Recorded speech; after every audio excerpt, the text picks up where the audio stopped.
Hi everyone, welcome back to my YouTube channel capital market में आप सबका स्वागत है। आज हम निफ्टी मिड कैप इंडेक्स का टेक्निकल एनालिसिस देखने वाले, क्योंकि कल उसकी मंथली एक्सपायरी है। तो हम लोग फाइंड आउट करने की कोशिश करने वाले हैं कि कहाँ पे सपोर्ट और कहाँ पे रेजिस्टेंस है, कहाँ पे हम लोगों को क्वालिटी ट्रेड मिल सकता है। और हम एक प्लान भी प्रिपेयर करेंगे कि कहाँ पे मार्केट खुलता है तो कब क्या करना है। और मैक्सिमम हम ट्राई करेंगे कि क्वालिटी ट्रेड फाइंड करने की कोशिश करने वाले, ताकि हम लोगों का रिस्क रिवॉर्ड अच्छा रहे। अगर उस ट्रेड हमारे फेवर में रहता है तो हम लोग अच्छे खासे कैप्चर कर सकते हैं। तो हमारी कोशिश यही रहने वाली है कि क्वालिटी ट्रेड ही फाइंड करना है। ठीक है, तो फर्स्ट जो लास्ट ट्रेडिंग सेशन था उसकी क्लोजिंग थी 12,770 के आसपास, यहीं पे थी, जो हमारे बेस जोन के आसपास ही उसने क्लोज किया है। अगर आप ध्यान से देखोगे तो ये भी एक निफ्टी और बैंक निफ्टी की तरह एक ही रेंज में ट्रेड किया है। अगर आप देख सकते हो तो लास्ट 4 ट्रेडिंग सेशन इसका एक ही सेम रेंज पकड़ के रखी हो उसने। तो हमारे लिए एक सपोर्ट और रेजिस्टेंस एक टाइट रेंज में बन गया है हमारे पास। फिर भी हम लोग ट्राई करेंगे कहाँ पे हम लोग क्वालिटी ट्रेड फाइंड कर सकते हैं।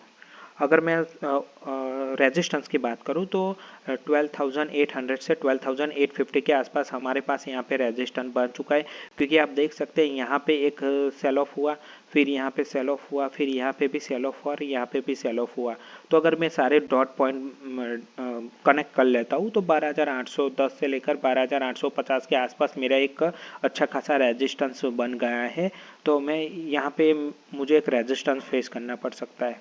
अगर ज़्यादा मैं अप साइड जाऊँ तो मुझे यहाँ पे 12,980 से लेकर 13,010 तक यहाँ पे भी एक रेजिस्टेंस बना हुआ है। तो यहाँ पे भी मुझे एक रेजिस्टेंस फेस करना पड़ सकता है। ठीक है, अगर नीचे सपोर्ट की बात करूँ तो 12,650 के आसपास एक सपोर्ट है मेरे हिसाब से, क्योंकि यहाँ इसी रेंज में हम लोग सपोर्ट लेकर चल रहे हैं। तो मैं 12,650 एक डाउन साइड मेरा एक सपोर्ट है, यहाँ पे रेजिस्टेंस है 2 और यहाँ पे एक सपोर्ट है मेरे पास।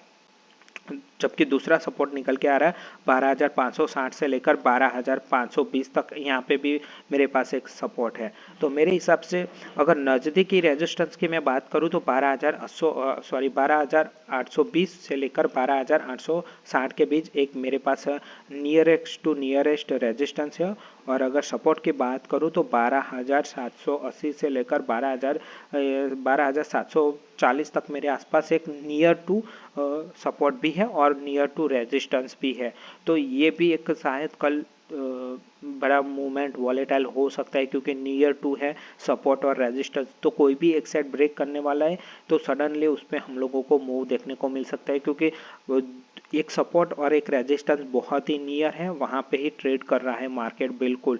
तो शायद हम लोगों को कोई वन साइड हम लोगों को शायद मॉर्निंग में एक मूवमेंट देखने को मिल सकती है। तो चलिए चलते हैं कि कहाँ पे अगर क्या होता है तो हम लोग क्या कर सकते हैं। बेसिकली हम लोग एक प्लान प्रिपेयर कर सकते हैं। ठीक है, अगर मान लीजिए कि 12,750 के नीचे खुलता है, याद रखिए कि 12,750 के डाउन गैप अप खुलता है, 12,750 10-15 पॉइंट या 20 पॉइंट नीचे खुलता है। तो मैं क्या कर सकता हूँ, यहाँ पे एक शॉर्ट साइड ट्रेड प्रिपेयर कर सकता हूँ। अगर बड़ा गैप डाउन खुलता है तो फिर मैं वेट करने वाला हूँ 12,760। ठीक है, 30 से 50 पॉइंट अगर नीचे खुलता है तो मेरे पास एक अच्छी अपॉर्चुनिटी होगी कि डाउन साइड में प्ले करूं। उसका फर्स्ट टारगेट रहने वाला है 12,650 और स्टॉप लॉस रहने वाला है 12,780 पॉइंट। लेकिन याद रखिए, जितना हम लोगों को अगर बड़ा गैप डाउन मिलता है, मान लीजिए 70-80 पॉइंट का गैप डाउन मिलता है, तो मैं अवॉइड करने वाला हूँ। तब मैं वेट करने वाला हूँ 12,750 से 760 के आसपास का ये इंतज़ार करने वाला हूँ, ताकि मुझे 25 से 50 पॉइंट ही रखने, ज़्यादा मुझे इसमें इंटरेस्ट नहीं है। यहाँ पे मुझे अच्छा क्वालिटी ट्रेड मिल सकता है। अगर बड़ा गैप डाउन हुआ तो मैं छोड़ देने वाला हूँ। अगर मेरा बेस जोन के नीचे 12,750 के नीचे मिलता है, लेकिन बहुत नीचे नहीं, 70-80 पॉइंट की मैं बात नहीं कर रहा हूँ, कम से कम 30-40 पॉइंट ही यहाँ से मुझे लास्ट ट्रेडिंग सेशन जो क्लोजिंग थी उससे मुझे 30-40 पॉइंट ही डाउन चाहिए, तभी मैं एक एग्जीक्यूट कर सकता हूँ। और उसका स्टॉप लॉस रहने वाला है 12,780 और फर्स्ट टारगेट रहने वाला है 12,650। मैं डाउन साइड की बात कर रहा हूँ। अगर मान लीजिए कि कल लेवल टू लेवल खुलता है, जहाँ पे क्लोज था वहीं पे खुलता है, तो मैं प्योर वेट करूँगा कि एक बार मैं वेट करने वाला हूँ कि 12,000 जो 750 है उसको एक बार ब्रेक होने दूंगा, फिर वापस से यहाँ पे रिट्रेस करता है तभी मैं जाके एक बार यहाँ पे सेल ऑफ करने के लिए सोचूंगा, तभी भी मेरा स्टॉप लॉस 12,780 रहने वाला है। तो अगर लेवल टू लेवल खुलता है तो फिर मैं ये वेट करूंगा कि एक बार 12,750 एक बार ब्रेक हो जाए, फिर थोड़ा यहाँ पे कंसोलिडेट हो या तो फिर थोड़ा बाउंस बैक हो, तभी मैं यहाँ पे अपना ऑर्डर एग्जीक्यूट करूंगा और 12,650 का टारगेट रखने वाला हूँ। लेकिन कंडीशन ये है कि यहाँ पे जब रिट्रेस करे तो 2 बजे से पहले कर दे, बाद में नहीं होना चाहिए, और उसी केस में भी मेरा स्टॉप लॉस 12,780 रहने वाला है। मान लीजिए कि बड़ा गैप अप होता है और ये गैप अप होता है 12,850 के अबव, तो मैं ये ट्रेड एग्जीक्यूट करने वाला हूँ नहीं, तभी मैं शॉर्ट साइड जाने वाला नहीं, क्योंकि फिर ये एक ब्रेकआउट भी हो सकता है, क्योंकि लास्ट 4 ट्रेडिंग सेशन से एक ही रेंज में चल रहा है। तो शायद ये अगर 12,850 के ऊपर खुलता है तो मैं अवॉइड करने वाला हूँ, तभी मैं बाई साइड सोचूंगा प्लान, अदरवाइज मैं यहीं पे कहीं पे शॉर्ट करने वाला नहीं।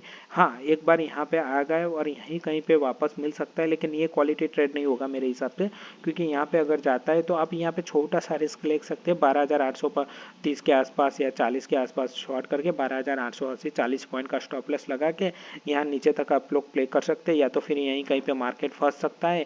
अगर यहाँ पे आपको एंट्री मिल गई और आपके फेवर में रहा और ये भी ब्रेक किया तो आपको एक बड़े टारगेट भी मिल सकते हैं, लेकिन यहाँ पे क्वालिटी ट्रेड कम होने वाला है, तो आप उतना ही रिस्क लीजिए ताकि आप लोग यहाँ पे आपको अगर निकलना पड़ा तो आपको इतना कोई वो ना हो, गिल्ट ना हो, क्योंकि मेरे हिसाब से यहाँ पे मैं थोड़ा क्वालिटी कम रखने वाला हूँ, क्योंकि क्वालिटी नहीं है यहाँ पे, क्वालिटी यहाँ पे है और क्वालिटी यहाँ पे, मैं क्वांटिटी की बात नहीं कर रहा हूँ, क्वालिटी ट्रेडिंग क्वालिटी की बात कर रहा हूँ मैं, क्वांटिटी की बात नहीं कर रहा हूँ, ठीक है। तो मुझे जो यहाँ पे क्वालिटी मिलने वाली है ट्रेड की वो कंपेयर टू यहाँ और यहाँ पे लेस है, तो मैं या तो कम क्वांटिटी रखूंगा या तो स्ट्रिक्ट यहाँ पे स्टॉप लॉस रखूंगा। इसमें मुझे कोई भी इमोशनल बीच में लाने नहीं है, स्ट्रिक्टली स्टॉप लॉस एग्जिट ही करना है, ठीक है। बायर के लिए यहाँ पे एक मैं बोल दूं कि अगर यहाँ पे कहीं पे खुलता है तो आप वेट कीजिए, आपके पास ही एक ही सिनारियो, अगर आपको तेजी करना है 12,850 के ऊपर मार्केट खुलता है तो ही आपको जाना है, और दूसरी कंडीशन 12,800 के ऊपर खुलता है तो आप थोड़ा वेट कीजिए। यहाँ पे भी आप ट्राई कर सकते हो, छोटा सा स्टॉप लॉस लगाइए, ये भी थोड़ी क्वालिटी कम है, लेकिन यहाँ पे आप अगर 12,820 के ऊपर खुलता है तभी आप बाई के लिए जा सकते हैं। छोटा सा स्टॉप लॉस लगाइए, आपकी जो कैपेसिटी उसके हिसाब से 50-60 पॉइंट रखिए, और जब ये ब्रेक करे तभी आप लोग थोड़ा क्वांटिटी ऐड करके आप जा सकते हैं 12,950 और 13,000 तक आपके टारगेट रहने वाले बायर के लिए। लेवल टू लेवल खेलता है तो आपको बाई के लिए नहीं जाना है, 12,750 के नीचे जाता है तो अभी आपको बाई के लिए नहीं जाना, आपके पास सिर्फ एक ही सिनारियो है, 12,850 के अबव खुलता है गैप अप तभी आपके पास रहने वाला है, और उसमें भी आपको थोड़ा डिप में यहीं कहीं पे मिले तो ही आपको बाई करना है, वो आपके लिए एक बेस्ट कंडीशन होगी। अगर लेवल टू लेवल खुलता है और यहीं पे मान लीजिए 12,820 के आसपास खुलता है थोड़ा गैप अप, तो भी एक अच्छा सिनारियो बन सकता है, लेकिन उसमें भी आपको ध्यान रखना है कि जब तक ये ब्रेक ना हो तब तक हम लोगों को शायद बड़ी मूवमेंट देखने को ना मिले। तो मेरे हिसाब से बाय के लिए एक ही कंडीशन है, सेलर के लिए 3-4 कंडीशन है।